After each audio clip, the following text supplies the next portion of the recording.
এই আর্থিকভাবে যে সীমাবদ্ধ আমাদের এই রাজ্য, এই রাজ্যের নিজস্ব কর বা অকর রাজস্ব আয়ের পরিমাণ সীমিত হয়, রাজ্যের বাজেটের একটা বড় অংশ নির্ভরশীল, আমাদের বাজেটের বড় একটা অংশ। মাননীয় বিধায়ক, মাননীয় বিধায়ক, মাননীয় বিধায়ক গোপাল বাবু, একটু প্লিজ, আপনি তো learned man, learned advocate, please listen, please.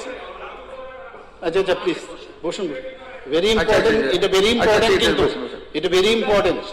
এটা আমাদের মাননীয় বিধায়ক সুদীপ বাবু কিন্তু বুঝেছেন, এর জন্য বলছেন যে এটা বলার জন্য।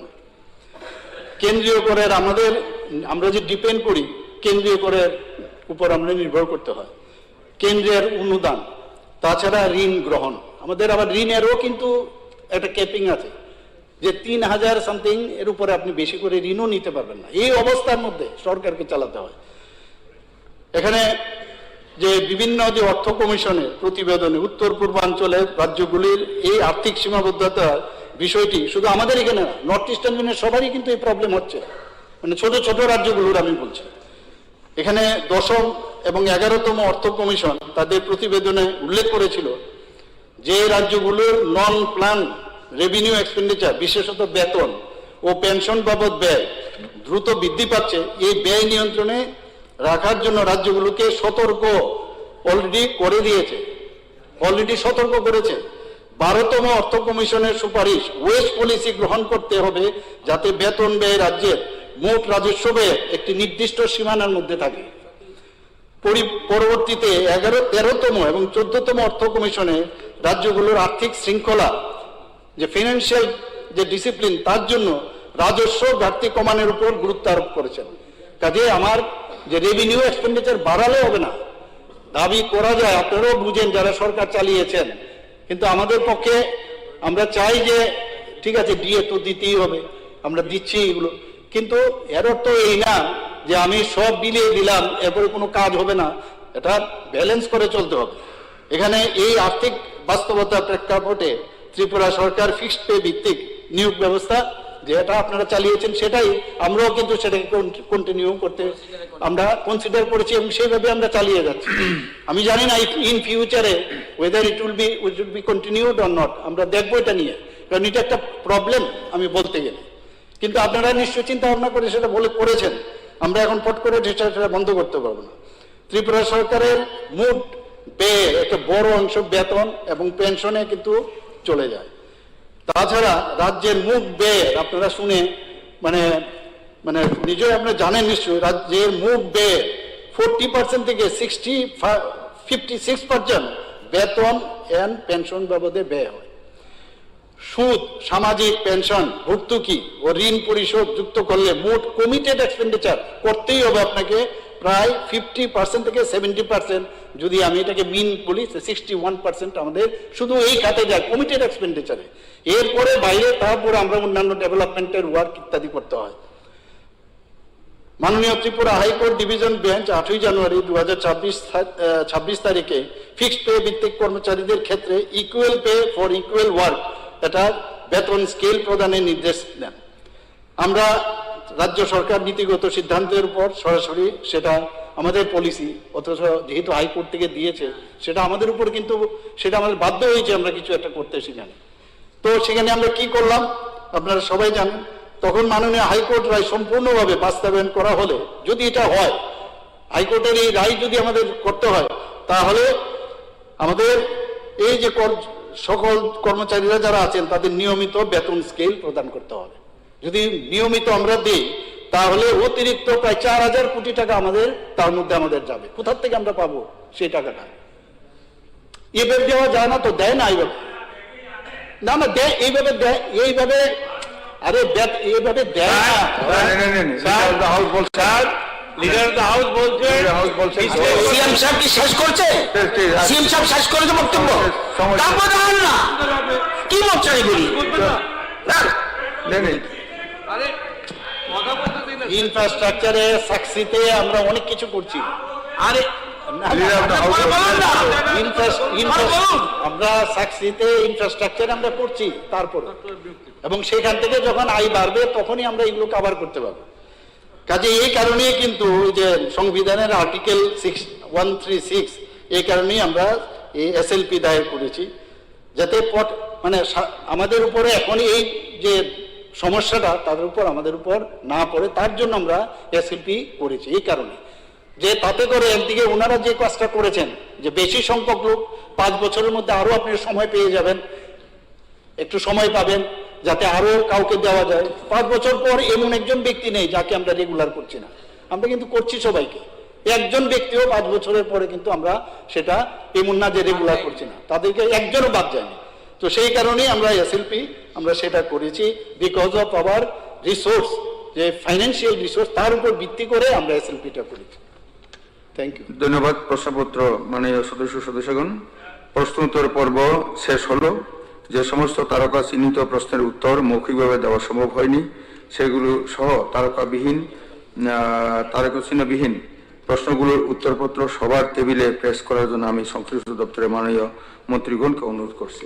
মাননীয় অধ্যক্ষ মহোদয়, পরবর্তী আমাদের স্যার যাওয়ার আগে আমি 1 সেকেন্ড আপনার নলেজ আমি দিয়ে দিতে চাই। গতকালকে স্টেট ইলেকশন কমিশন নির্বাচন, আমাদের টিটিএডিসি নির্বাচন ঘোষণা করেছে 13th of April এবং 17th of April তার result, if I am not mistaken. তো 13th of April আমাদের কিছু ফেস্টিভ বিজু উৎসব আমাদের রাজ্য উদযাপিত হয়। আমরা আমাদের বাঙালিরাও আমরা কি বলে আর বিশু না কি যেন বলে 13th, এটা আমরা পালন করি।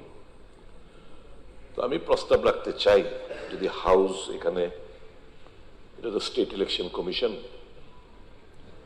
অ্যানোনিমাসলি একটা রেজলিউশন অ্যাডপ্ট করে স্টেট ইলেকশন কমিশনের কাছে either you prepone the date, prepone হবে না কারণ প্রিপোনের হলেই ভালো হতো, কিন্তু প্রিপোনটা হবে না কারণ ওই যে ডেটটা মিলিয়ে করতে হয়, তো রয়ে গেল পোস্টপোন। তো 13, 14, 15 সংক্রান্তি মাস, পয়লা বৈশাখ। এই কারণে আমার একটা অ্যাপিল থাকবে আপনার মাধ্যমে, আমি লিডার অফ দ্য হাউসের দৃষ্টি আকর্ষণ, অপোজিশন লিডার সকল মেম্বারদের দৃষ্টি আকর্ষণ করছি, আমরা ইলেকশন কমিশনের কাছে, স্টেট ইলেকশন কমিশনের কাছে এই ডেটটাকে একটু পোস্টপোন করে, যেহেতু প্রিপোন করা কোনো যাবে না, পোস্টপোন করে after 17th any date as per the convenience, কারণ আমাদের এপ্রিল মাসের মধ্যেই ইলেকশনটা কন্ডাক্ট করলেই হলো। এক সেকেন্ড, যেটা দ্য রেজাল্ট দ্য 17th, আমাদের 5 রাজ্যের নির্বাচন, এর মধ্যে 2টো স্টেট তামিলনাড়ু এবং বাংলা 2 ফেজ, এবং তামিলনাড়ুর বোধহয় সিঙ্গেল ফেজে নির্বাচন অনুষ্ঠিত হবে 23-29। তো অবভিয়াসলি দ্য রেজাল্ট অফ, হতে পারে ছোট state, but the result of the ADC is going to have it's implication on the result of Bengal particularly, and that of course obviously that of Tamil Nadu also. তো আমার অনুরোধ থাকবে 17-18 তারিখ election হলেও যাতে রেজাল্টটা not before the completion of Bangla এবং তামিলনাড়ু নির্বাচন সম্পন্ন না হওয়া অবধি যেন রেজাল্টটা উইথহেল্ড করা রাখা হয়, কাউন্টিংটা যেন হয় অন 30th হোক, 29 তারিখ যদি লাস্ট নির্বাচন হয় তা 30th of April হতে পারে কাউন্টিং, নো ইস্যু। তো এটা একটা প্রস্তাব, if the house agrees upon to postpone the date and to withhold the result till the completion of the Bengal and Tamil Nadu election, এটা আমার একটা প্রস্তাব থাকলো আপনার মাধ্যমে leader of the house, opposition leader, all political পার্টিসের কাছে। Thank you. আমি আমার দুটো বিষয়টা যাওয়ার আগে এই বিষয়টা ইতিমধ্যেই সোশ্যাল মিডিয়াতে দেখেছি, শাসক দলের তরফ থেকেও এ বিষয়ে নির্বাচন কমিশনের কাছে আবেদন রাখা হয়েছে। তো আমার মনে হয় এই প্রস্তাব গ্রহণ করা এবং নির্বাচন কমিশনকে অনুরোধ করা, এটা সবাই সর্বসম্মত হবেন। আমি আশা করব এই বিষয়ে নিশ্চয়ই মাননীয় মুখ্যমন্ত্রী বা এই ট্রেজারি বেঞ্চের তরফ থেকে কিছু বলবেন। Honourable CM sir. বাট সম্মতিকরণ প্রশ্ন উঠেছে, এখানে কংগ্রেস পরিষদের দল বলেছে, সিপিএম বলেছে, সব রাজনৈতিক দল বললেই সর্বসম্মতি হবে, আগে সর্বসম্মতি হোক, নতুবা গভর্নমেন্ট উইল টেক আদারওয়াইজ, সেটা গভর্নমেন্টটা বলবে। মাননীয় স্পিকার স্যার, আমরা সবার সঙ্গে একমত আছি, কারণ 13 তারিখ শুধু হারি বুঝ না, ওই দিন গুড ফ্রাইডেও আছে, গড়িয়া, সুতরাং বিষয়টা একটু আমাদের সর্বসম্মতি কর্মে পাঠাইলে ভালো হবে বলে আমরা মনে করি। আমরা এটাকে সম্পূর্ণ যদি পাঠানো হয় ডেট রিশিডিউলের জন্য, সেটাকে আমরা সমর্থন করব। ধন্যবাদ। এই কি বলছেন? 13 তারিখটা পরিবর্তনের জন্য আর কি, গুড ফ্রাইডে পিছানো 13 তারিখে পিছানো 13 তারিখ পিছানোর জন্য বলছেন। হ্যাঁ, 13 তারিখের পরে পেশানো।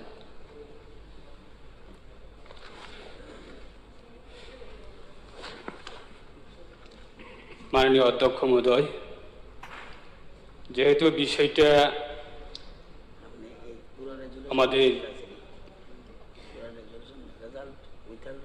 রাজ্যে স্বশাসিত জেলা পরিষদ নির্বাচন, এই নির্বাচনকে কেন্দ্র করে গতকালকে আমাদের রাজ্যের নির্বাচন কমিশন, যেটা নির্বাচনের ডেট ঘোষণা করা হয়েছে, তার সঙ্গে রাজ্যের বিভিন্ন রাজনৈতিক দলের পক্ষ থেকে গতকালকে বিভিন্ন সোশ্যাল মিডিয়ার মাধ্যমে সেটা জানতে পেরেছি যে নির্বাচন কমিশনের কাছে সেটা আবেদনও করা হয়েছে যে এই রাজ্যের বিভিন্ন জনজাতি বলুন বা আমাদের রাজ্যের এটা বিভিন্ন একটা ফেস্টিভ্যাল রয়েছে, বাংলা নববর্ষ এবং গড়িয়া এবং বৈশু,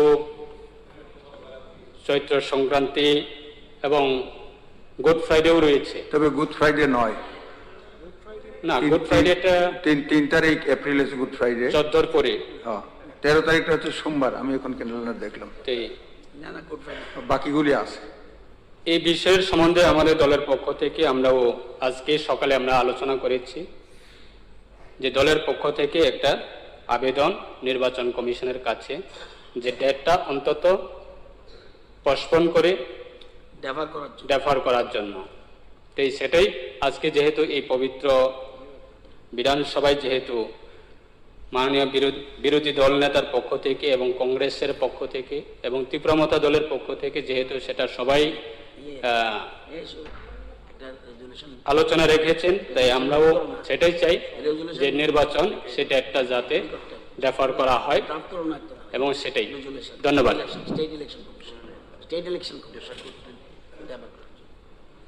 তো honourable leader of house CM সাহেব। মাননীয় অধ্যক্ষ মহোদয়, এখানে সবার কাছে হয়তোবা বিষয়টা আছে এখানে যে 17 তারিখ তো এটার অ্যানাউন্সমেন্ট হয়েছে ইলেকশনের, এডিসির, আর নোটিফিকেশন অফ ইলেকশন 18/3, অর্থাৎ আজকেই করতে হবে নোটিফিকেশন। কাজেই যা বলার আজকেই মধ্যেই আমাদের করতে হবে। আর নমিনেশন দিতে হবে 25/3 থেকে, মানে নমিনেশন 25/3। আবার স্ক্রুটিনিও আছে, কিন্তু টাইট কিন্তু প্রোগ্রামটা, স্ক্রুটিনি অফ নমিনেশন 26/3, আবার উইথড্রল আছে, তো টাইম দিতে হবে আপনার 26, মানে এখানে একদিন দিল 28/3, এরপরে ডেট অফ পোল দিল 13/4। এখন এই যে ডেট অফ পোলের পরে আবার ডেট অফ রিপোলের একটা ব্যবস্থা আছে, এটাও দিতে হবে। এরপরে কাউন্টিং 17 তারিখ। এরপর আছে poll process to be completed on not before 18/4। কেন 18/4? কারণ 18 তারিখ কিন্তু আপনি যেটা বললেন এটা পিছিয়ে দেব, পিছিয়ে দিলে কিন্তু এগুলো পিছবে সব। আপনার এডিসি কিন্তু তাহলে আপনার অ্যাডমিনিস্ট্রেটর বসাতে হবে। মাথায় পরে বলবেন না যে আমাদের এডিসি ভেঙে দিয়েছে। এডিসি কিন্তু তখন অ্যাডমিনিস্ট্রেটর বসাতে হবে আপনার 18, কারণ এই যে আমি ক্রোনোলজিটা বললাম এটা কিন্তু সবকটা পিছবে এখন। কাজে যদি আপনারা সবাই বলেন যে পেছনের জন্য, কারণ তিনটা এখানে অনুষ্ঠান আছে, আমার হচ্ছে অনেকে ফোন করেছে, আমি বললাম এটা তো আমাদের না, এটা বিষয়টা হচ্ছে স্টেট ইলেকশন কমিশনের। আমি বললো আমরাও যদি বলি ইলেকশন কমিশন করবে, আমরা সাজেশন দিতে পারি, নিশ্চয়ই ইলেকশন কমিশন আমাদের সাজেশনটার গুরুত্ব দেবে, প্রস্তাব আমরা পাঠাতে পারি, এবং সেটা কিন্তু আগে চিন্তা করতে হবে আমাদের।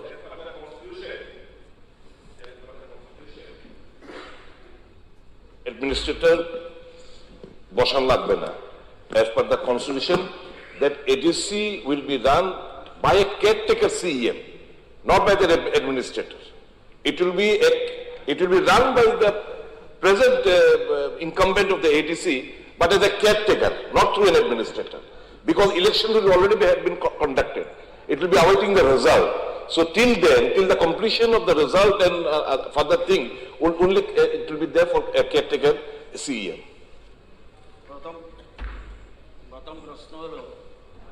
যেহেতু প্রস্তাব এসেছে এবং অলরেডি ভারতীয় জনতা পার্টির পক্ষ থেকে অলরেডি ইলেকশন কমিশনে জানানো হয়েছে, সুতরাং রেজুলেশন দিতে আমাদের আপত্তি নেই, আমরা ডেফারের কথা বলতে পারি।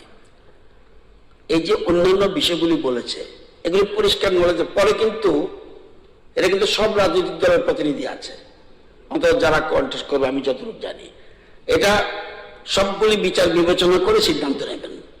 পরে কিন্তু বিধানসভা resolution is not so less important, is very most important things in this, সুতরাং মাথায় রেখে চিন্তা করে করবেন। আর ওই সময় কি হলো না করলো সবটা মাননীয় মুখ্যমন্ত্রী বলেছে, এটা বুঝে সিদ্ধান্ত নেবেন, ডেফারের কথা বলতে পারি। আরেকটা জিনিস হলো রেজাল্টের কথা বন্ধ রাখবে, এই কথা বলতে পারবো না কিনা আমার ডাউট আছে, এটা অটোনমি বডি, তুমি রেজাল্ট বন্ধ রাখো, ইট ইজ গ্রাউন্ড, এটার গ্রাউন্ড আছে, রেজাল্ট আউট করো না till the result of the West Bengal, এটা কতটুকু করা যাবে আমার ডাউট আছে, এটা আমাদের হাতে নেই, আমরা রিকোয়েস্ট করতেও পারি না। থার্ড থিংস ইজ দিস, এটার সাথে রিলেটেড অলরেডি রেজুলেশন আপনার সবাই মত হলে রেজুলেশন একটা ড্রাফট করছে, আপনাদের মত হলে সবাই। আরেকটা জিনিস, এটা আমি এটার সাথে লিঙ্ক না, যেহেতু সবাই আমরা ইন্টারেস্টেড ভোটে পার্টিসিপেট করব সব দলেই, বিধানসভা 25 তারিখ লাস্ট ডেট, 25 তারিখ নমিনেশন লাস্ট ডেট, যদি সর্বসম্মতিক্রমে রাজি থাকেন আপনাদের তো মাঠে যেতে হবে, যদি সবাই রাজি থাকেন, যদিও বিএসসি হয়েছে আবার হাউসটাকে আমরা অ্যাপ্রুভ করেছি, আরো এগিয়ে আনবেন কিনা দেখুন, আমাদের কোনো আপত্তি নেই, হাউস শর্ট করা যায় কিনা দেখুন। আমাদের মোট জিনিস হলো ডেমোক্রেসি, তো ডেমোক্রেসির জন্য সবচেয়ে আগে মাঠে যাওয়া উচিত, তাহলে সব দলে সেখানে চলে যাওয়া উচিত, তাহলে আপনার 25 থেকে এগিয়ে আমরা 20টা দিয়ে চ্যাপ্টার ক্লোজ করতে পারি কিনা দেখুন, if you are agree all everybody. আমার মনে হয় যে সবার ভালোর জন্য বলছি, এটা দেখবেন, এটা আমরা কিন্তু হাউস কন্টিনিউ করুক, আমাদের আপত্তি নাই, এটা সবাই ভালোর জন্য বলছি, if you agree in this point I think it is better. বলবো এ বিষয়ে বিএসসি বসুক, হ্যাঁ বিএসসি বসে এখনই না রাজি থাকলে বিএসসি ডাকবে, ডিসিশন না নিয়ে বিএসসি বসে আমরা একটু প্রস কনস আলোচনা করি, অন্তত যে বিষয়টা সেকেন্ড টাইম তুললেন। ঠিক আছে মাননীয় সদস্য, সিএম সাহেব এটা তো মাননীয় স্পিকার স্যার, যেহেতু টিটিআইডিসির নির্বাচনের পরিপ্রেক্ষিতে কিছু বিশেষভাবে ভোটের যে দিনটা, এবং যেহেতু এটা নিয়ে যে টিটিআইডিসির যে পিরিয়ডটা আগামী 18 তারিখ পর্যন্ত, যেহেতু 19 তারিখে গত যে কাউন্সিলের কার্য কিনে বলে অফিসে তারা অফিস নিয়েছিলেন, একটাই মাত্র আমি দেখি, যদি 13 তারিখ না করে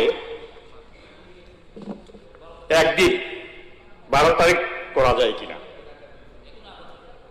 তো এই একদিন যদি করা হয় তাইলে আর কোনো অসুবিধা থাকবে বলে মনে হয় না।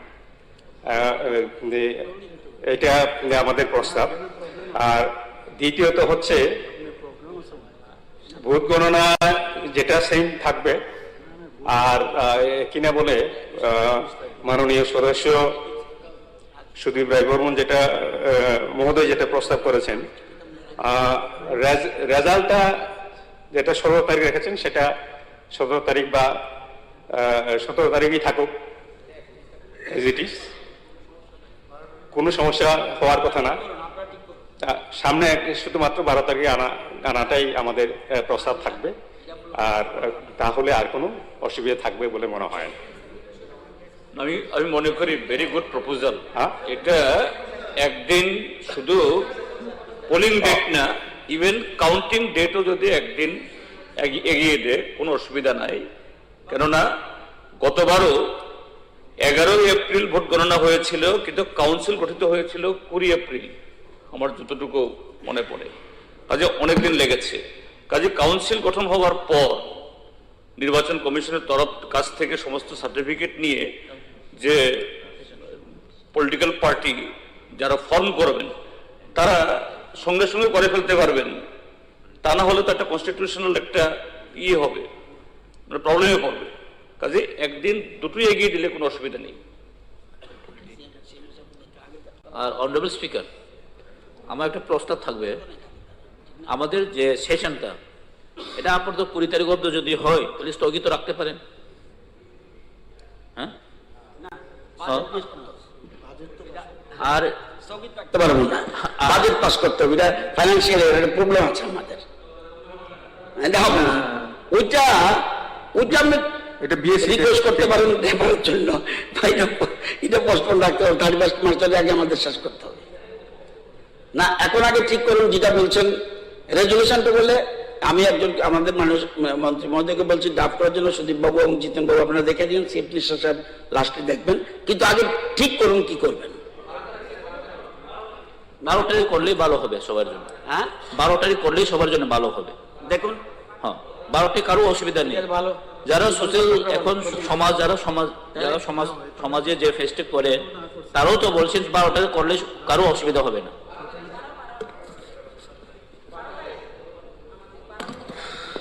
12 তারিখ মাননীয় অধ্যক্ষ মহোদয়, আপনার তো 12 তারিখ এডিসি এলাকায় পড়েছেন, সুতরাং 12 তারিখ ঠিক আছে। অপোজিশন লিডার মাননীয় আইপিএফটি কংগ্রেস 12 তারিখ করবে, করার জন্য আমরা রেজলিউশন নেব, আর কাউন্টিং একদিন আগানোর জন্য বলবো। Is it? কাউন্টিং থাকুন না, থাকুন না। ইয়েস, মাননীয় বিরোধী নেতা, আমার কাউন্টিংটা যেটা আছে এটা দরকার, আমরা শুধু প্রিপন করে বলে দিই, সব বাকিটা শেষ হয়ে যাবে, প্রিপন করে দিই, ঠিক আছে? এরপর ঠিক করো, এটা প্রিপন করো, রিশিডিউল করছে, রিশিডিউল। এটা এক রিশিডিউল, আর 1 তারিখ বিকেল আসুক না, এটাই করে বিকেল আসুক না, এটা প্রস্তাবটা। আসুক না, বলুন। Honorable Speaker, sir, as the State Election Commission has declared the election to the TTADC on 13th April 2026 and counting of votes on 17th April 2026, keeping in view the festive sentiment of the large section of tribal and Bengali population of the state and their deep association and involvement with different festivals scheduled on the proposed election date, it is unanimously proposed to defer the election date, and it is unanimously proposed to prepone the election date on 12th April 2026 with counting date be unchanged. শুধু counting করে দরকারই নেই, Only the election date to be preponed. Institute of 13। ঠিক আছে, মনে করো, ঠিক আছে জিতেন দা, এটাই ভালো হবে। ঠিক আছে, সিএম সাহেব ঠিক আছে, ওকে। তাহলে এটা কিন্তু রেজলিউশনটা টাইপ করে সুন্দর করে রেডি করে দিতে হবে, এটা হাউস থেকে যাবে কিন্তু অ্যাসেম্বলির থেকে যাবে। মাননীয় অধ্যক্ষ মহোদয়, আমার মনে হয় তো আমরা তো এটা তো অ্যাকচুয়ালি এটা মানে স্টেট ইলেকশন কমিশন, এখানে কিন্তু আমরা খালি প্রপোজাল পাঠাবো, প্রপোজাল কাজে এর অর্থই না যে এটা তো অবশ্যই কাজে আমরা স্টেট ইলেকশন না, না, কমিশনের উপর কিছু ঠিক বলতে পারবো না, কাজে আমরা প্রপোজাল আকারেই দেবো, রিকোয়েস্ট শব্দটা রিকোয়েস্ট হ্যাঁ কাজে এখানে আমরা বললাম বা আমরা গভর্নমেন্ট না, ওরা বলতে পারবো মানতে না, পারবে না। উই ক্যানট ইন্টারফেয়ার, কিন্তু আমার মনে হয় আশা করি এটা যে আমাদের যে এতগুলো ফেস্টিভ্যাল আছে এখানে ট্রাইবেলই হোক আমাদের বেঙ্গলি হোক সবারই কিন্তু এই টাইমটাতেই সমস্যা। আর আমিও চাই না এইভাবে পোস্টপোন করার পরে যদি যাই ডিসি, কিন্তু এটা তো প্রশ্নের বিষয় যে ঠিক আছে ওই কেয়ারটেকার থাকবে, এগুলো কিন্তু পরের বিষয়, কোন জায়গায় কোন আইন কে আছে বেটার ঠিক নিয়ম অনুসারে আগে ভাগে ঠিকভাবে সব সতর্কতামূলক ভাবে করলেই ভালো হবে। আর মাননীয় অধ্যক্ষ মহোদয়, আপনি একটা বিএসসি হ্যাঁ আফটার আজকের সভা শেষ হওয়ার পরে আপনি একটা বিএসসি ডেকে নেবেন, সেখানে আমরা দুপুরে 5টার পরে ডেকে নিন, হাউস যখন শেষ হবে তখন ডেকে নেবেন, 5-10 মিনিট লাগবে, আমরা বসে গেলে সব দলের প্রতিনিধি যেন থাকে। তো এই আজকের এই ডিসিশন মতে বিএসসি মিটিং আমরা 5টার পরে অর্থাৎ এই হাউস অ্যাডজার্নের পরে আমরা বসবো। অনারেবল মেম্বারদেরকে অনুরোধ করবো আপনারা সবাই যাতে উপস্থিত থাকেন। মাননীয় স্পিকার স্যার, স্যার আপনার মাধ্যমে দুটো খুব একদম ক্ষুদ্র নিবেদন আমাদের মাননীয় মুখ্যমন্ত্রীর কাছে। এটা বিগত দিনের ইয়ে না, এটা এই সময়েতে এই সমস্যাগুলো তৈরি হয়েছে এবং অনেকগুলি খুবই দরিদ্রতর অংশের মানুষ যুক্ত, এটা কাইন্ডলি যেন সরকার বিবেচনা করেন। একটা হলো এখন একটা ফ্যাশন বা প্রয়োজন যেটাই হয়েছে, প্রাইভেট সিকিউরিটি এজেন্সি সরকারি দপ্তরগুলোতেও নিয়োগ হচ্ছে এবং বেসরকারি প্রতিষ্ঠানে নিয়োগ করছে যাদের পয়সা কড়ি আছে, এই হসপিটালে, ব্যাংকে, বিভিন্ন জায়গায়। আমাদের রাজ্যের এই গরিব ঘরের ছেলে মেয়ে, তারা মহিলা পুরুষও আছে, মহিলাও আছে, তাদের যা অনুযোগ যে সমস্ত সিকিউরিটি এজেন্সি তাদেরকে নিয়োগ করে তাদের কোনো ধরনের অ্যাপয়েন্টমেন্ট লেটার দেয় না এবং একজনের সাথে আরেকজনের কত বেতন দেয় এটাও কেউ জানে না। এবং কর্তৃপক্ষ অর্থাৎ তাদেরকে যারা নিয়োগ করে তাদের একটু অপছন্দ হলে পরে ঘাট ধরে বের করে দেয়। সম্পূর্ণ একটা খুবই নিরাপত্তাহীন ভাবে তারা আছে। স্যার, এই প্রাইভেট সিকিউরিটি এই নিয়োগের যে আমাদের দেশে শুরু হয়েছিল, তার একটা অ্যাক্ট হয়েছে পার্লামেন্টে। একটা হলো the private security agencies regulatory act 2005। এই অ্যাক্ট অনুযায়ী রাজ্য সরকারকে অনেকগুলো যে এগুলোর দেখভাল করার জন্য বা নিয়ন্ত্রণ করার জন্য যে সমস্ত ক্রাইটেরিয়া করা হয়েছে, দুটো জিনিসে রাজ্য সরকারকে সেরকম ফ্লেক্সিবিলিটি দিয়েছে। সেটা হলো framing of model rules for adoption by states, আর একটা power of state government to make rules. আমাদের রাজ্যে সম্ভবত এরকম কোনো রুলস বা এরকম কোনো মডেল রুলস তৈরি হয়নি। এটা যদি তৈরি হয় তাহলে সিকিউরিটি এজেন্সি যারা এইভাবে সিকিউরিটি ছেলে মেয়েদের নিয়োগ করছে তারা বাধ্য হবে তাদের দিনে কত ঘন্টা কাজ করবে, তাদের মিনিমাম ওয়েজ কত হবে এবং আরো কিছু সুযোগ সুবিধা অর্থাৎ তাদের সিকিউরিটির প্রশ্নে। কিন্তু এগুলো এখন হচ্ছে না বলে they are being exploited like anything.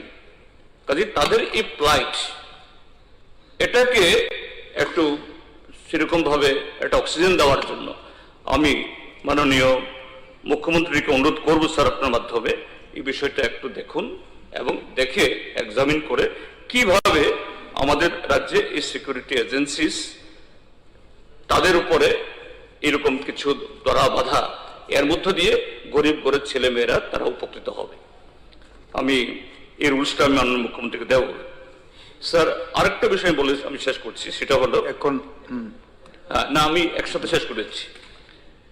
সেটা হলো, একটু আগে আমরা অনেক আলোচনা করেছি এই যে এসএসএ এবং অন্যান্য বিষয়ে, স্যার ঠিক একই রকমেরই যে একটা স্টেট গভর্নমেন্ট, এই গভর্নমেন্টই করেছে জেআরবিটি।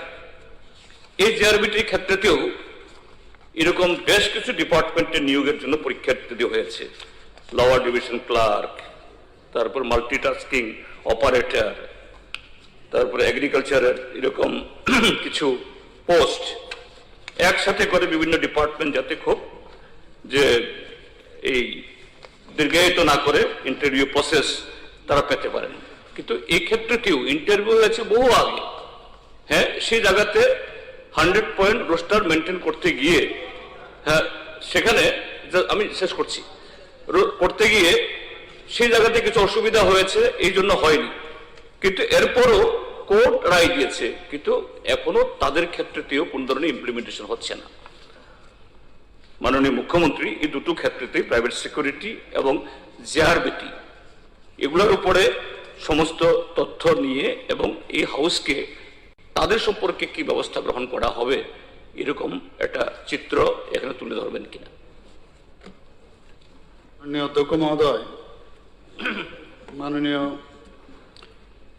এলএপু সাহেব, জিতেন বাবু যে বিষয়টা বলেছেন যে প্রাইভেট সিকিউরিটি, তা আমি নিজেও কিন্তু, কারণ ডিএম এর কাছে এটা অ্যাপ্লাই করতে হয়, বিভিন্ন যেসব এজেন্সি আছে।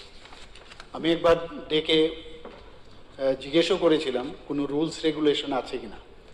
ওনারা যত আপনি যেমন খুব সম্ভবত, আমিও খুব সম্ভবত, ওনারা কিছু ক্রাইটেরিয়া ফিক্স করেছে এখানে। তো সেই বিষয়ে আমি পুরো খবর নিয়ে আমি পরবর্তী সময়ে আপনাকে জানাতে পারবো। আর জেআরবিটির বিষয়ে যেটা বললেন সেটাও পুরো, আপনি যা যা চাইছেন আমি পুরো বিষয় খবর নিয়ে আমি পরে আপনাকে জানাবো। তো আমাদের এখন